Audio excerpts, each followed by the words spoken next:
baca, kemudian setelah kalian baca, tempelkan di papan tulisnya mulai dari kilogram. Keyakinan kelas yang kilogram tulis apa? Tempel. Lanjut.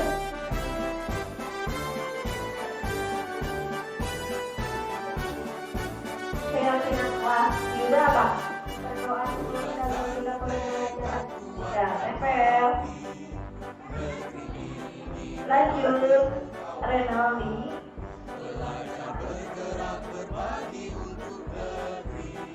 Apa keyakinan kelasnya? Tempel. Lanjut.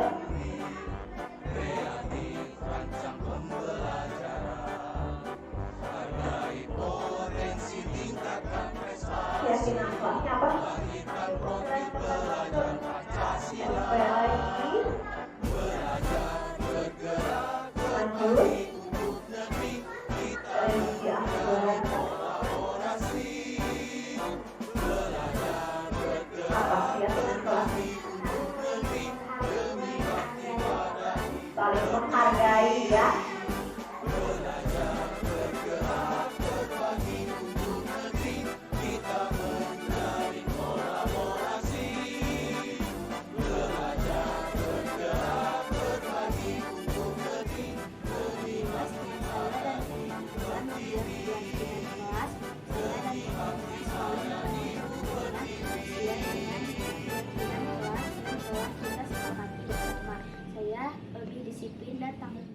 Alhamdulillah, setelah saya dan teman-teman membuat keyakinan kelas, saya dan teman-teman selalu menjalankannya sesuai dengan keyakinan kelas yang telah kita sepakati bersama.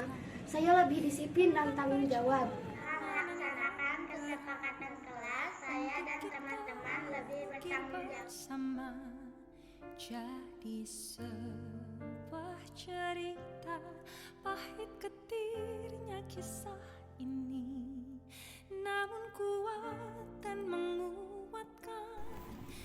Bismillahirrahmanirrahim. Assalamualaikum warahmatullahi wabarakatuh. Waalaikumsalam warahmatullahi wabarakatuh.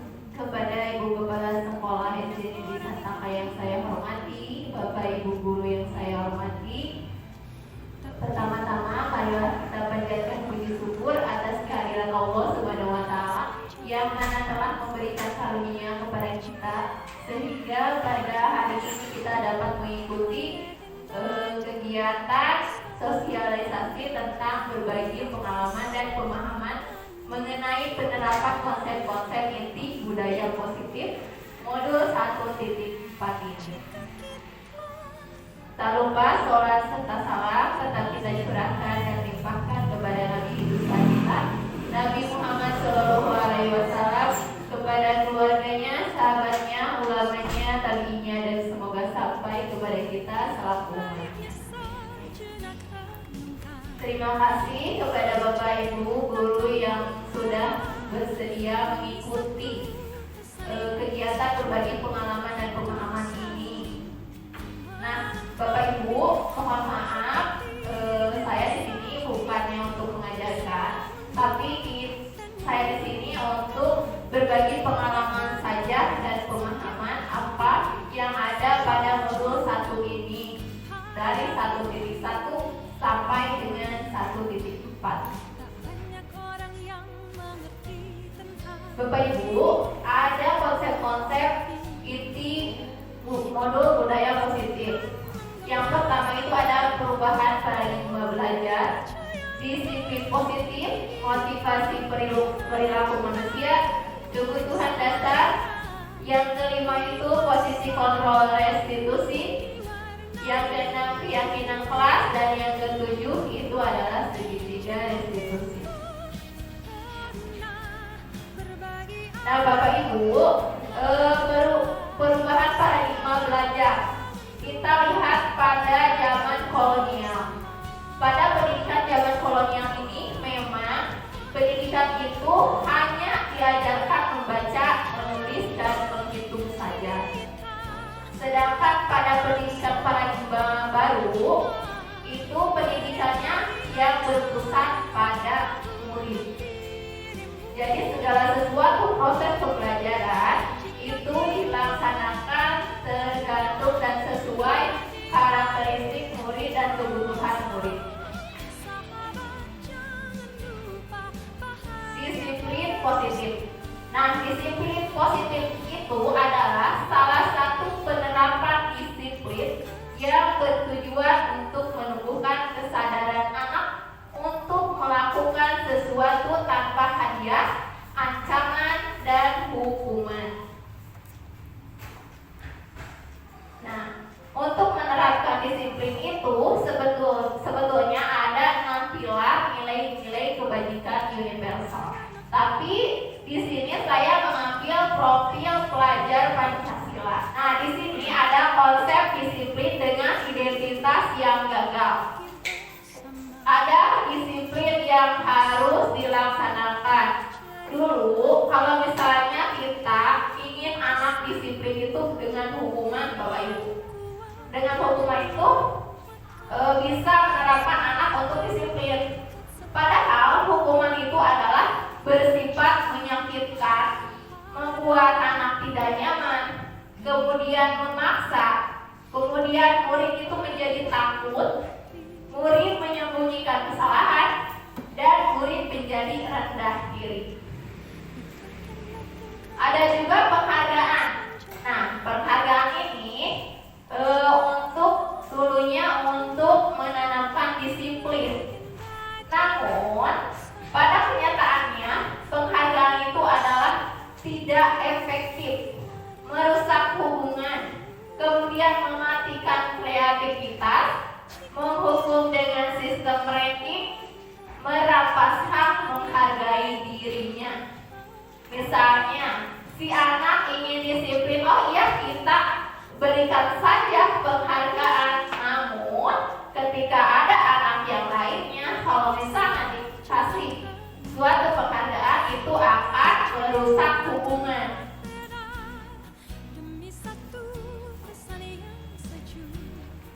Kemudian ini ada konsep disiplin dengan identitas yang sukses. Dengan salah satunya dengan restitusi. Restitusi itu adalah proses menciptakan bagi murid untuk memperbaiki kesalahan mereka sehingga mereka bisa kembali pada kelompok mereka dengan karakter yang lebih kuat. Ini menurut Bozen pada tahun 2004. Nah, salah satu melakukan restitusi ini itu nanti murid akan lebih bertanggung jawab, fokus pada pemecahan masalah, kemudian murid menghargai dirinya dan orang lain, kemudian dirinya yang memegang kontrol, murid bersemangat memperbaiki kesalahan. Nah, ini salah satu contoh pada identitas gagal dan identitas sukses ya Bapak Ibu. Kalau misalnya hukuman ini si muridnya itu belajar menyembunyikan kesalahan, kemudian kalau dalam konsekuensi ini murid anak belajar taat pada aturan. Kalau misalnya restitusi, murid atau anak belajar memecahkan masalah. Nah, Bapak Ibu, ini adalah ada 3 contoh. Ini termasuk hukuman atau konsekuensi. Yang pertama, mencatat 100 kali di dalam buku kalimat saya tidak akan terlambat lagi karena terlambat sekolah. Nah, ini termasuk konsekuensi atau hukuman? Hukuman, betul. Nah, yang kedua ini berlari keliling lapangan pada saat pelajaran PJOK karena terlambat sehingga tidak dapat mengikuti pemanasan. Ini masuk ke apa?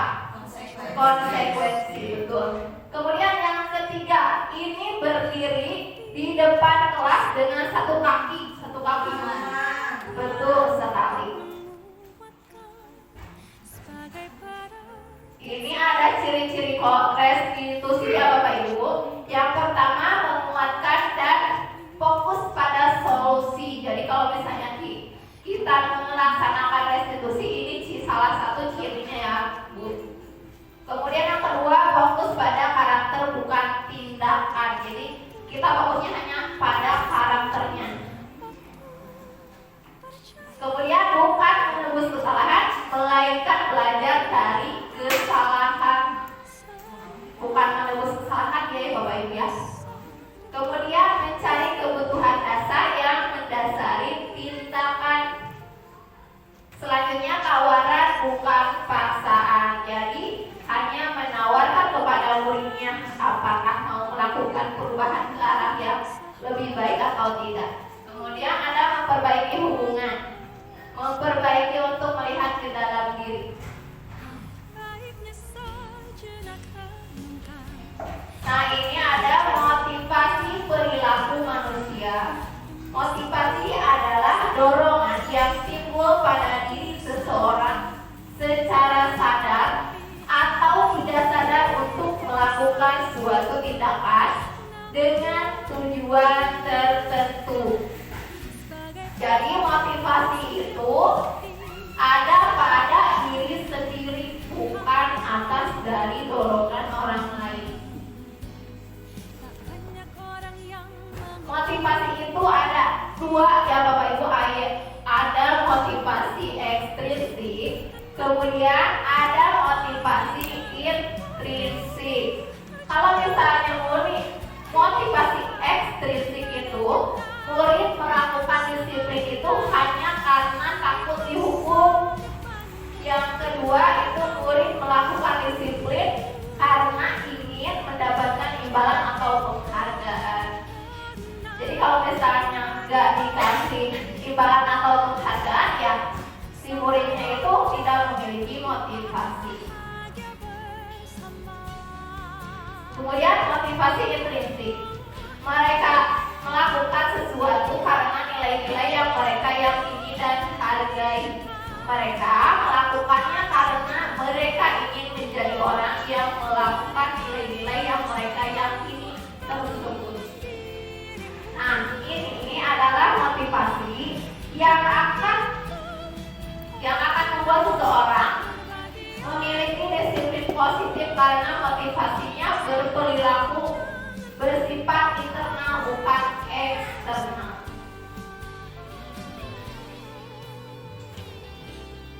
Selanjutnya, 5 kebutuhan dasar manusia. Yang pertama itu bertahan hidup, dan yang kedua itu kasih sayang dan rasa diterima. Yang ketiga penguasaan, dan yang keempat itu kebebasan, kemudian kesenangan.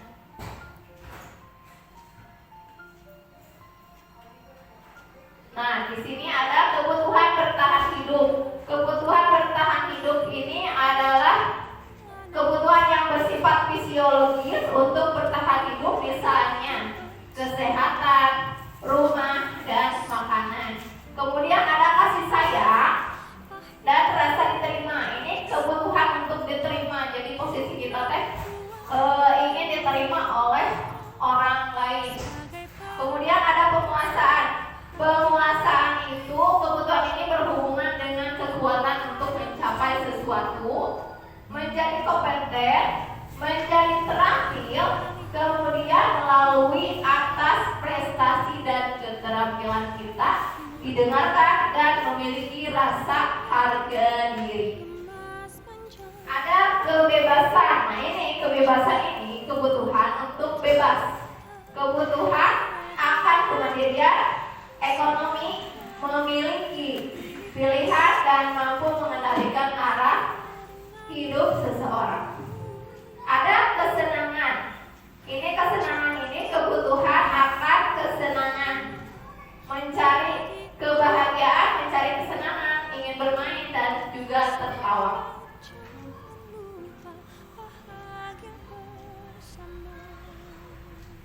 Ini ada contoh 5 kebutuhan dasar manusia ya Bapak Ibu.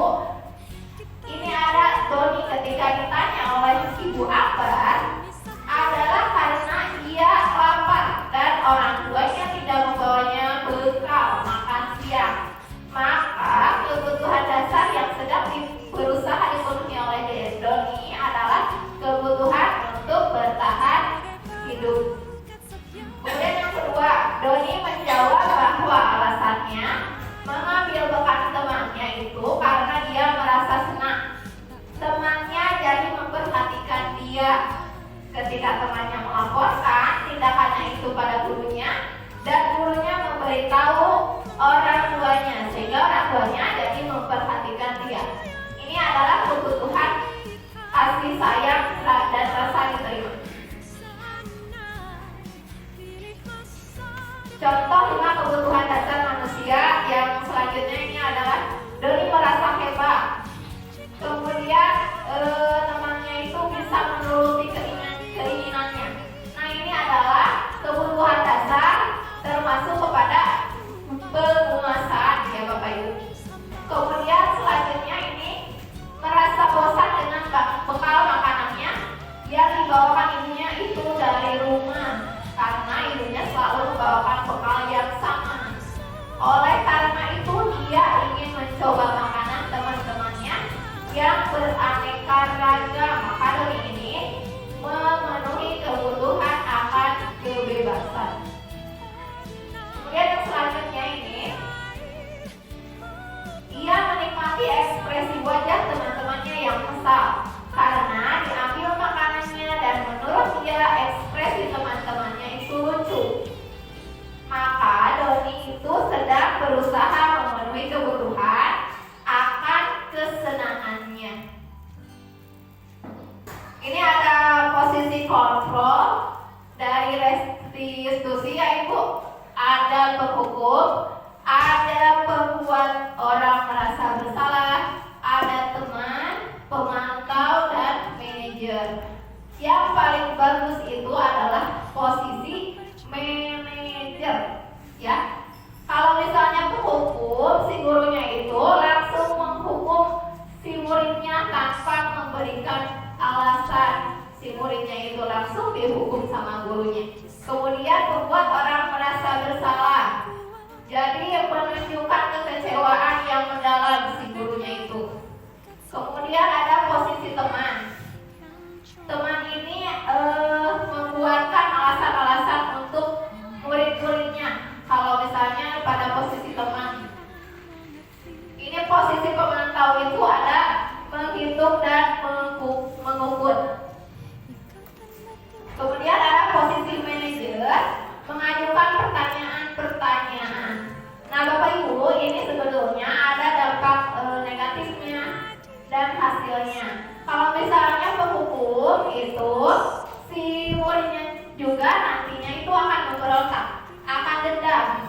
Kemudian membuat orang merasa bersalah ini, si siswanya itu akan merasa tidak dihargai gitu. Kemudian yang teman itu akan ketergantungan kepada gurunya, karena si gurunya itu menganggap teman kepada muridnya itu. Ada pemantaunya. Kemudian manajer. Kalau manajer itu si gurunya itu mengajukan beberapa pertanyaan, namun si siswanya itu akan melakukan sebuah konsekuensi yang sudah disepakati oleh muridnya. Kalau misalnya pemantau itu, si gurunya itu hanya menghitung dan mengukur saja. Nah, ini ada stimulus respon dan sampai kepada teori kontrol. Nah, bagaimana sih dari stimulus respon itu harus menjadi teori kontrol? Nah, merubahnya itu dengan merubah sikap perilaku kita terlebih dahulu, kemudian kita mengubah kepada kerangka acuan kita. Bisa dilihat dari stimulus respon kemudian teori kontrol, ini ada perbedaan. Kalau misalnya stimulus respon, ini adalah realitas kita itu sama dengan orang lain.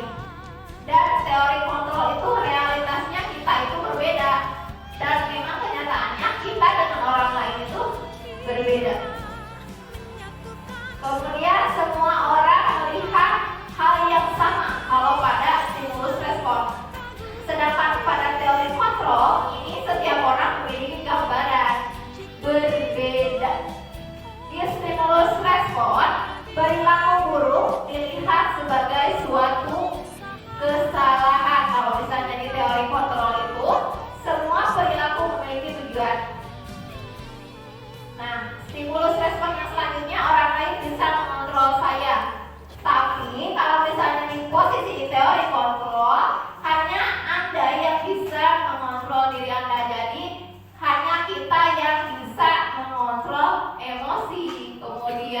diri kita hanya bisa dikontrol oleh kita sendiri. Pemaksaan ada pada saat rujukan yang gagal.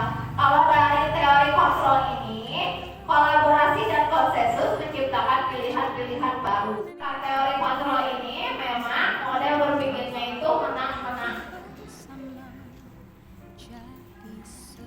Nah, ini adalah salah satu disiplin positif yang kemarin saya lakukan bersama murid, yaitu tentang keyakinan kelas. Saya membuat keyakinan kelas. Yang pertama itu simulnya itu menggunakan sepatu berwarna hitam. Itu hasil dari keyakinan kemarin ya Bapak Ibu. Kemudian melaksanakan tugas piket, tolong menolong, berdoa sebelum dan sesudah belajar, saling menghargai dan saling memaafkan. Kemudian bertanggung jawab, memakai atribut sekolah, mengikuti upacara bendera. Nah, Bapak Ibu, dalam stimulus respon itu sehingga menjadi teori kontrol ini, mari kita Bapak Ibu sediakan kertas, sobek dulu.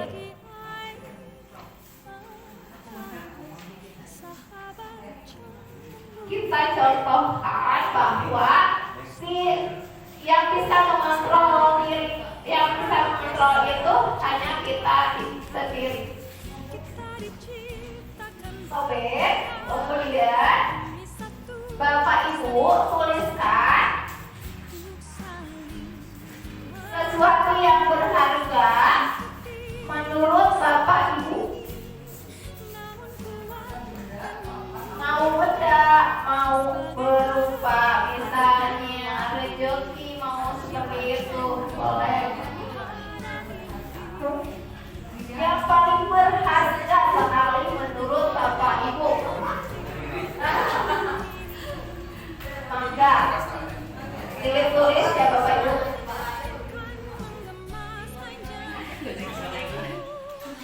Silakan Bapak Ibu untuk menulis sesuatu yang berharga menurut Bapak Ibu.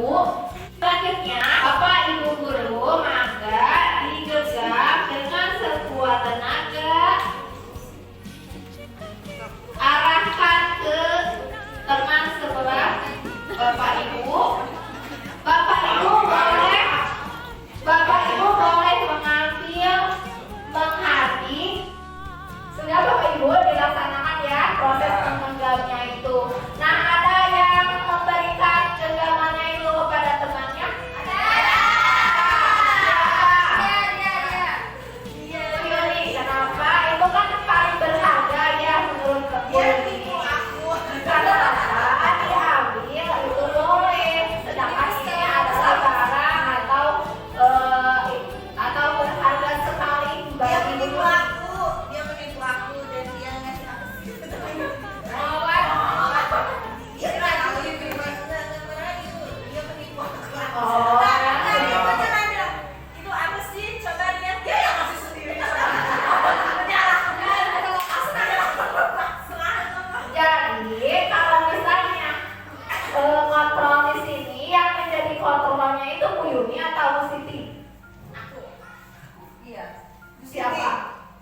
Siapa? Ayo. Berarti yang menjadi kontrol di situ itu adalah diri kita sendiri. Kalau misalnya kita mau berbagi, ya berarti tergantung kita sendiri ya. Itu yang bisa membuka dari genggaman tersebut ya Bapak Ibu. Selanjutnya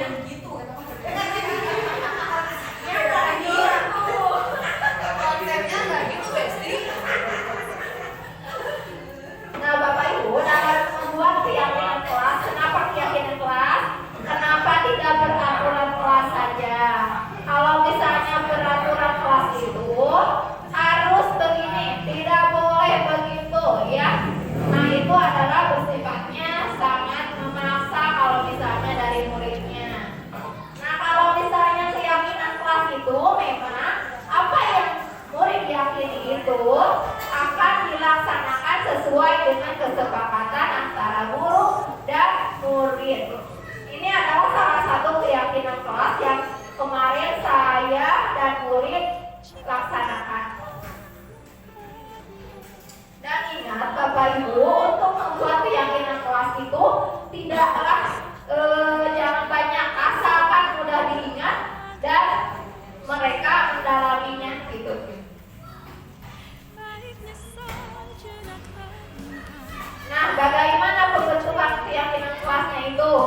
Nah, yang pertama lebih abstrak. Abstrak di sini simulinya itu sangat mendalaminya.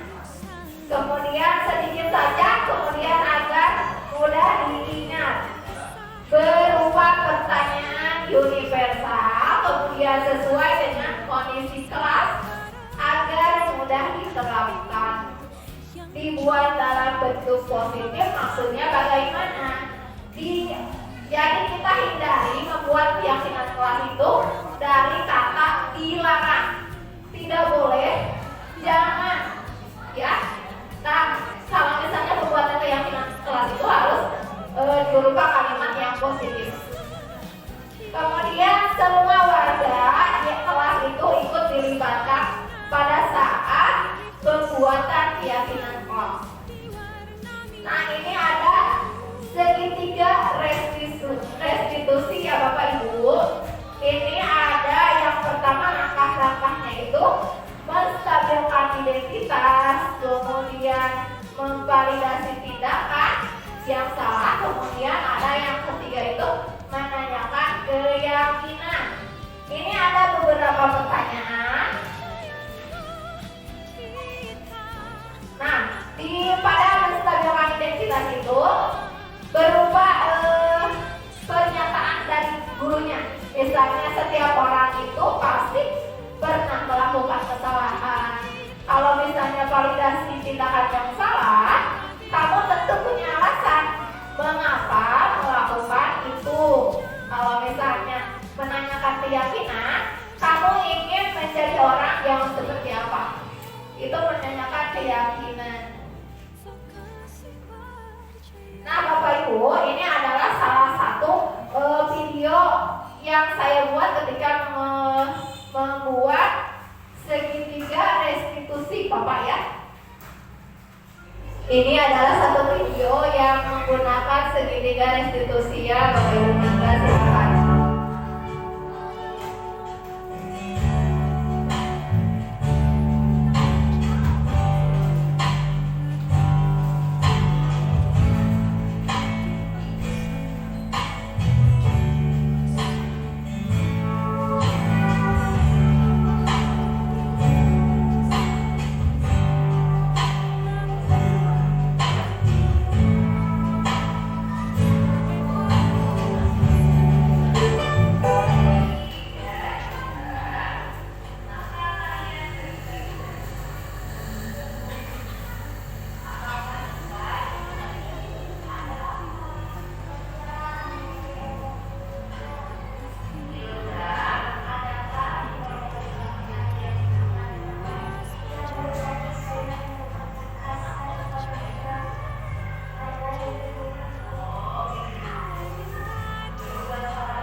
Bapak Ibu, itu saja yang bisa saya sampaikan. Saya berbagi pemahamannya itu saja dan pengalaman saya ya Bapak Ibu. Nah, Bapak Ibu, saya mengirimkan di link Padlet ya, refleksi menggunakan model 4F ya Bapak Ibu. Saya mengirimkan ke grup New. Bapak Ibu tolong diisi ya Bapak Ibu. Terima kasih atas waktunya. Mudah-mudahan apa yang saya sampaikan dapat bermanfaat untuk Bapak Ibu. Wassalamualaikum warahmatullahi wabarakatuh.